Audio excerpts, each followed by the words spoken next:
Bien, ya estamos en el aire juntos, siempre juntos, aquí en el ciclo sobre el Antiguo Testamento. Es el programa 58 en que trato este ciclo. Y estamos en los libros sapienciales, programa número 21 del libro sapienciales. Y hoy es el sexto programa dentro de los libros sapienciales que le dedicamos a Job. Vamos siempre teniendo en cuenta que es aconsejable que todos acudan al canal de YouTube y escuchen siempre el programa anterior en base a lo que he hablado para llevar una buena concatenación en todo el desarrollo de este libro que les dije nos llevaría varios programas. Mi canal de YouTube es Claudio Rizzo con Z, teólogo. Allí pueden encontrar todo. Y por eso hemos numerado desde el principio hasta ahora para que cualquier oyente por numeración vaya siguiendo la secuencia lógica de los números. Bueno, vamos a ubicarnos entonces y repasar aquello con lo que terminé en el encuentro anterior. Y es que podemos, digamos, percibir fácilmente la arrogancia con que se presenta Eliú, uno de los amigos de Job. Una arrogancia así típica del joven que se las sabe todas, ¿no es cierto? Jóvenes judíos ortodoxos, como que cómo no tenés claras las cosas. Pero no es mucho lo que añade desde el punto de vista del contenido. Yo les comenté en el encuentro anterior que vuelve básicamente sobre la idea del otro amigo que es Elifaz. Enseguida entonces vamos a ver cómo puntualiza algunos detalles que en los otros no había aparecido con tanta nitidez. Estamos siempre en un libro sapiencial, hay que conocer la trama que el sabio del libro desarrolla para tratar de ir viendo qué elementos, como en cada encuentro, vamos llevando para nuestra vida, ya que todos los libros sapienciales dan mensajes que son como consejos, sugerencias, eminentemente prácticas para la vida de toda persona diaria. La diferencia es que estamos hablando de libros bíblicos. Entonces, ante todo, veamos cómo se presenta. Voy a llevarlos a Job 32, del 6 al 7. Yo soy muy joven todavía, y todos ustedes son ancianos. Por eso me sentí intimidado, temeroso de exponerles mi saber. Yo pensaba que hable la edad, que los muchos años enseñan la sabiduría. Esto es lo que dice Job 32, 6 al 7. Por eso se había contenido hasta ese momento y había permanecido en silencio. ¿Lo recuerdan? Veamos cómo sigue. Job lo llevo 32, 8 al 9. Pero es el espíritu que hay en el hombre y el soplo del Todopoderoso el que lo hace inteligente. No son los viejos los más sabios, ni los ancianos comprenden lo que es recto. Claro, con tono desafiante, declara que no siempre la sabiduría viene de los sabios, sino que, en definitiva, la sabiduría es un don del Espíritu, es un don del Todopoderoso dado, y no de personas, sino que Dios se los da a las personas. Y esto es lo que hay que reconocer. Seguimos más adelante aquí en Job 32, del 10 al 12. Por eso les digo, escúchenme, también yo expondré mi saber. Yo esperaba que ustedes hablaran, prestaba oído a sus razonamientos, mientras trataban de expresarse, fijaba mi atención en ustedes. Pero no hay nadie que haya refutado a Job. Ninguno de ustedes respondió a sus palabras. Evidentemente, un aspecto que añade Eliú al debate es el valor medicinal del sufrimiento. Es un tema claramente bíblico. El sufrimiento, lo vemos a lo largo de la Escritura, purifica, enseña, lleva a la reflexión. No estamos hablando de un sufrimiento generado por nosotros, sino que, como sabemos, lo primero que se marca en una persona es el dolor. Ahora, la experiencia del dolor se llama sufrimiento, y eso es lo que se va trabajando muchas veces, por ejemplo, desde lo humano. En la terapia convencional, cuando una persona aduce e inicia un tratamiento psicológico porque sufre mucho interiormente, lo que se hace en el tratamiento es ayudar a la persona a que pueda ir atenuando ese sufrimiento. Hay personas que no necesitan hacer tratamiento psicológico, sino que al tener una formación interdisciplinaria cada vez más grande en su vida y por tanto construir una espiritualidad cada vez más fecunda con la acción del Espíritu Santo, la persona empieza a percibir cómo el Espíritu Santo, dentro del sufrimiento que padece, va atenuando el sufrimiento, o sea, que va bajando la intensidad del sufrimiento. Sin embargo, no puedo dejar de reconocer nuevamente que el sufrimiento es un tema bíblico, y los verbos que acabo de decir son los que se desprenden en distintos textos bíblicos. El sufrimiento, repito, purifica, el sufrimiento enseña, el sufrimiento lleva a la reflexión, el sufrimiento de las cosas que acaecen en la vida. O sea, el sufrimiento puede ser un camino para la conversión. ¿Cuántas personas se convierten después de pasar por ciertos sufrimientos? Es como que se rinden a los pies de Dios, comienzan un nuevo camino de vida. Esto es algo muy real, que todos podemos experimentar cuando las cosas van demasiado bien. Corremos el peligro de olvidarnos de Dios. Y cuando las cosas empiezan a no andar tan bien, entonces nos llamamos a la reflexión, y esto es lo que se llama el valor medicinal del sufrimiento. Es muy común. Las personas, a veces cuando aprieta el zapato, acuden a Dios. Y está muy bien que sea así.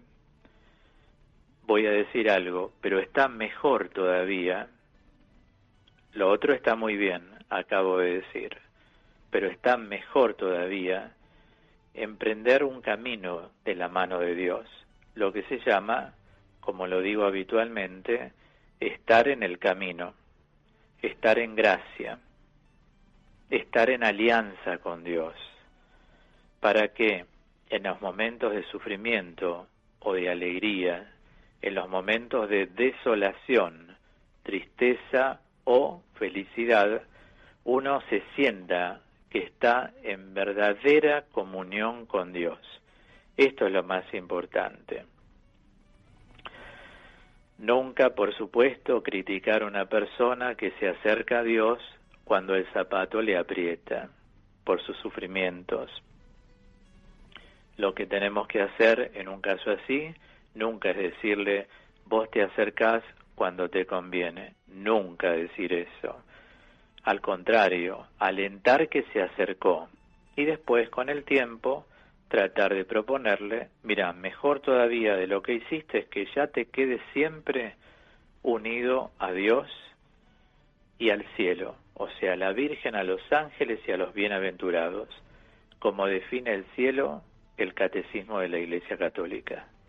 Es esa comunión con la Santísima Trinidad, con la Virgen, con los ángeles y con los bienaventurados. ¿Quiénes son los bienaventurados? Los hermanos que están canonizados y los que no están canonizados, pero vivieron una vida santa. Lo más importante es eso, la vida santa, que es lo que propone el Señor Jesús. Quiere que seamos santos. Y ser santo no es que alguien nos coloque una aureola. Ser santo significa vivir de acuerdo con la voluntad de Dios en una permanente alianza con Dios, en las buenas y en las malas, como hace toda persona madura. Una persona madura es amiga de alguien, o sea, hace alianza en las buenas y en las malas. Ahora, si esos amigos están solo en las buenas y en las malas desaparecen, y hay que pensar si son verdaderamente amigos. El amigo está en todo tiempo, como lo hemos visto el Día del Amigo en mis programas de radio. Bien, entonces, llamémonos a la reflexión. Si cuando las cosas no están bien y se empieza a sufrir, uno pide a Dios, hay personas que se avergüenzan y dicen, yo acudo a Dios solo cuando lo necesito. No importa, haces bien en hacerlo, pero mejor todavía es que ya no te muevas más de Dios. Para eso hay que formarse. Si uno no se forma, no aprende, no sabe cómo mantenerse de pie en la vida de la fe. Por eso hablo del valor medicinal del sufrimiento. Siempre hay que ver esa faceta en el sufrimiento. A veces es necesario que las cosas no vayan tan bien para no entrar en una especie de vértigo o desenfreno, digamos. Y este es el aspecto que marca el IU y que constituye, diría, un aporte valioso, aunque no estaba del todo ausente en el resto del libro. Sin embargo, este aporte está siendo muy puntualizado. De todas maneras, como dijimos antes, el debate había llegado a un punto muerto. Ninguno de los interlocutores había cedido un palmo, digamos, sino que cada uno se había afianzado cada vez más en su propia posición. Por un lado, la declaración de inocencia de Job es un nuevo llamado que Job dirige a Dios para que Él le responda, para que entre en el debate y ponga las cosas en claro. Todo está llamando a un desenlace. La tensión se ha hecho demasiado fuerte y es necesario salir del punto muerto. O sea, el desenlace llega con una intervención de Dios, que habla desde la tempestad. O sea, la tempestad, para que todos entendamos, es el símbolo y el marco grandioso en el que se manifiesta la voz de Dios. Como he explicado en otras ocasiones, la poiesis griega, o sea, el símbolo, tiene dos funciones, la función trasnoética y la función afectiva. La función trasnoética significa llevar a través del símbolo a la persona más allá de lo que el símbolo en sí expresa. Tras nous, por eso es trasnoética, tras, más allá, noética de nous, de la inteligencia en sí mismo. Como por ejemplo, vemos en Juan 2 el signo que hizo Jesús, transformar 100 litros 600 litros de agua, 100 litros tenía cada tinaja, en 600 litros de vino. ¿Por qué tanta cantidad? Ese fue un signo, es un símbolo a través del cual se está expresando la sangre que él va a derramar, abundantísima sangre. ¿Ven la metáfora que tiene todo símbolo? Y la función afectiva consiste en movilizar a la persona hacia el objeto amado, en este caso es Dios. Por eso el desenlace llega con la intervención de Dios, que habla desde la tempestad, vuelvo a decir. Observemos Job 38, versículo 1. Dice, bueno, conviene leer un poco el texto para familiarizarnos con su contenido. El Señor respondió a Job desde la tempestad diciendo, ¿quién es ese que oscurece mi designio con palabras desprovistas de sentido? ¿Escuchamos bien? ¿Quién es ese que oscurece mi designio con palabras desprovistas de sentido? Acá tenemos una palabra clave, la palabra designio. Lo primero que hace Dios es referirse a ese designio divino que ha sido cuestionado por Job. Job ha cuestionado la justicia de Dios en el gobierno del mundo. Desde su experiencia, desde su sufrimiento inocente, ha cuestionado la manera como Dios conduce los acontecimientos en la historia. Entonces, lo primero que hace Dios en esta manifestación es referirse a su designio y pregunta, ¿quién es ese que oscurece mi designio con palabras desprovistas de sentido? Esto es muy aplicable para los cuestionamientos a Dios que mucha gente hace. ¿Quién es ese que oscurece mi designio con palabras, reitero, desprovistas de sentido? Y luego lo desafía, ajústate el cinturón como un guerrero, yo te preguntaré y tú me instruirás, dice Job 38, 2 al 3. Entonces Dios sale del silencio que tanto había angustiado a Job. Ya dijimos que el sufrimiento de Job, más que el dolor físico, era el sufrimiento moral, de no encontrar una respuesta a sus interrogantes, de chocar contra el silencio de Dios. ¿Por qué Dios no habla? ¿Por qué Dios no se manifiesta? Y Dios sale de ese silencio. Y lo primero que hace es remitirse al designio que Él realiza en la creación, en el mundo, y luego lanza un desafío, porque Dios le dice, ajústate el cinturón como un guerrero, yo te preguntaré y tú me responderás. Es decir, la respuesta de Dios a Job en realidad es un aluvión de contrapreguntas. Ninguno de los interrogantes que había planteado Job van a encontrar aquí una respuesta.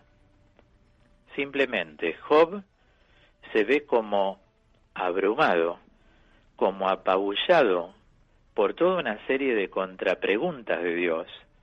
Observemos lo que sucede en Job 38:4. ¿Dónde estabas tú cuando yo fundaba la tierra? Indícalo si eres capaz de entender. Ven, en este debate, vamos a poner esta palabra para que todos entendamos bien, la ironía, entre paréntesis, de Dios, que le hace preguntas como, ¿quién fijó sus medidas? Estoy en 38:5. ¿Lo sabes acaso? ¿Quién tendió sobre ella la cuerda para medir? Es decir, ¿quién fijó las dimensiones del universo? ¿Quién? Y después sigue Job 38, 6 al 7.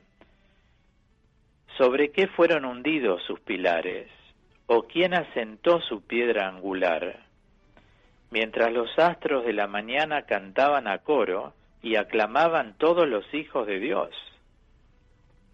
Qué fuerte, ¿no? Esto nos hace pensar a todos. Cuando Dios le pregunta, ¿quién hizo la tierra? El universo. Claro, lo que aquí se pone de manifiesto es el poder de Dios, la sabiduría de Dios manifiesta en la creación. Por eso en Job 38, 8 al 13, encontramos: ¿quién encerró con 2 puertas el mar, cuando él salía a borbotones del seno materno?